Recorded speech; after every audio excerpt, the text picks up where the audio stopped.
मेरे अंगने में तुम्हारा क्या काम है? आरक्षण बिहार का और जो याचिका दायर कर रहा है वह व्यक्ति उत्तर प्रदेश का है। आप देख रहे हैं जनपद न्यूज एंड व्यूज। मैं हूं राकेश और आप देख रहे हैं जनपद न्यूज। अभी मैं हूं राष्ट्रीय जनता दल प्रदेश कार्यालय के पास। आज यह राष्ट्रीय जनता दल का एक दिवसीय धरना है। धरना किस लिए ये भी बताते हैं कि अनुसूचित जाति जनजाति पिछड़ों अति पिछड़ों को 65% आरक्षण देने की मांग है और भी बहुत कुछ है। आइए बात करेंगे जितने भी आज एक दिवसीय धरना में वरिष्ठ नेता बैठे हुए हैं, बहुत सारे कार्यकर्ता बैठे हुए हैं, उनसे जानेंगे कि आखिर एक दिवसीय धरना राष्ट्रीय जनता दल का किस लिए है। ये बात करते हैं उनसे और जानते हैं एक दिवसीय धरना है राष्ट्रीय जनता दल का किस लिए। देखिए, आरक्षण मेरा अधिकार है, जिसकी जितनी आबादी उसकी उतनी भागीदारी। आपको मालूम है कि माननीय तेजस्वी प्रसाद यादव जब उप मुख्यमंत्री थे, महागठबंधन की सरकार थी, सर्वदलीय बिहार से 65% आरक्षण कैबिनेट ने पास किया था और गरीबों के लिए, पिछड़ों के लिए, दलितों के लिए, महादलितों के लिए, पिछड़ों के लिए ये आरक्षण का प्रावधान सीमा तय की गई थी। लेकिन क्या हुआ? भारतीय जनता पार्टी ने साजिश की। भारतीय जनता पार्टी के लोग जो गाजियाबाद के रहने वाले हैं, पटना हाईकोर्ट में केस करते हैं। मेरे अंगने में तुम्हारा क्या काम है? आरक्षण बिहार का और जो याचिका दायर कर रहा है वह व्यक्ति उत्तर प्रदेश का है। तो आरएसएस के इशारे पर, भारतीय जनता पार्टी के इशारे पर एक साजिश के तहत इस आरक्षण को लागू नहीं किया जा रहा है और हमारी मांग है धरना के माध्यम से। यह धरना का जो मूल उद्देश्य है कि गरीबों को आरक्षण मिले ताकि उसको लाभ हम दे सके। सरकार की तरफ से तो आप पर राजद पे आरोप लगाया जा रहा है कि आज तक एक भी आरक्षण पिछड़ा अनुसूचित जाति जनजाति को राजद दिया कहाँ है? यही राष्ट्रीय जनता दल है। जहाँ 90 के पहले कौन लोग शासन करते थे, कौन लोग एमएलए बनते थे, और 90 के बाद अगर रणविजय साहू जैसा व्यक्ति भी एमएलए बनता है तो कहीं न कहीं लालू प्रसाद यादव का यह सामाजिक न्याय है, यह आरक्षण का फॉर्मूला है कि हर जाति वर्गों को आगे बढ़ने का मौका दिया। इसलिए भारतीय जनता पार्टी के लोग गाल बजाने में एक्सपर्ट हैं, पीएचडी करते हैं और हम लोग जनता की बात करते हैं, गरीब की बात करते हैं, गुरबों की बात करते हैं। राजद का एक दिवसीय धरना है, किस लिए धरना है? एक्चुअली वो हम लोगों ने जो 65% आरक्षण का किया था ना, तो वो 9वीं अनुसूची में वो नहीं हो पा रहा है। नीतीश बाबू जब हमारे साथ रहते हैं तो पिछड़ों दलितों की बात करते हैं, जब भाजपा में जाते हैं तो दूसरे पार्टी की बात करते हैं। तो नीतीश कुमार जी के बारे में कहना क्या है? भाजपा जोड़ने की काम तो करती नहीं, बांटने की काम करती है। तो आप समझ सकते हैं कि समाज में क्या होने वाला। जब बच्चा ही आज बम चलेगा तो आपका बच्चा भी मरेगा, मेरा बच्चा भी मरेगा। आप यदि समाज को में इस तरह का भेदभाव लाइएगा, कल को गोलीबार चलेगी, गलत चीज़ होगा तो नुकसान ही होगा समाज का ना। आरक्षण हम लोग की जब सरकार महागठबंधन के थी तो आदरणीय तेजस्वी यादव जी और मुख्यमंत्री नीतीश कुमार जी के में लागू हुआ था।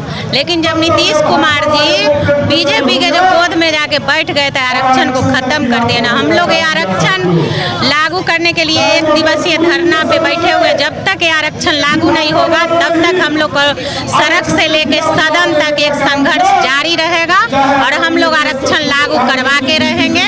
जब तक करवा नहीं रहेंगे तब तक हम लोग का ये संघर्ष जारी रहेगा। इस कार्यालय के सामने में एक दिवसीय धरना आप लोग दे रहे हैं, किस लिए? देखिए, सबको पता है कि 9 नवंबर 2023 को महागठबंधन सरकार ने 49.5% आरक्षण को बढ़ा करके 65% किया था। शोषितों, वंचितों, पिछड़ों, दलितों, आदिवासियों को तेजस्वी जी के जन्मदिन पर तोहफा दिया गया था। उनके चेहरे पर मुस्कुराहट दी गई थी, उनको उसका हक और अधिकार दिया गया था। लेकिन किस तरह से राजनीतिक साजिश का शिकार बनाया गया बताने की आवश्यकता नहीं है। जो 9वीं अनुसूची में अगर ये मामला शामिल हो जाता तो इसको कहीं चैलेंज नहीं किया जा सकता था। जो 65% आरक्षण की व्यवस्था थी अब 49.5% हो गया। जो 15.5% आरक्षण का लाभ से गरीब, शोषित, वंचित कहीं ना कहीं उस अधिकार से वंचित हो रहे हैं, उसमें बिहार सरकार और भारत सरकार का योगदान है।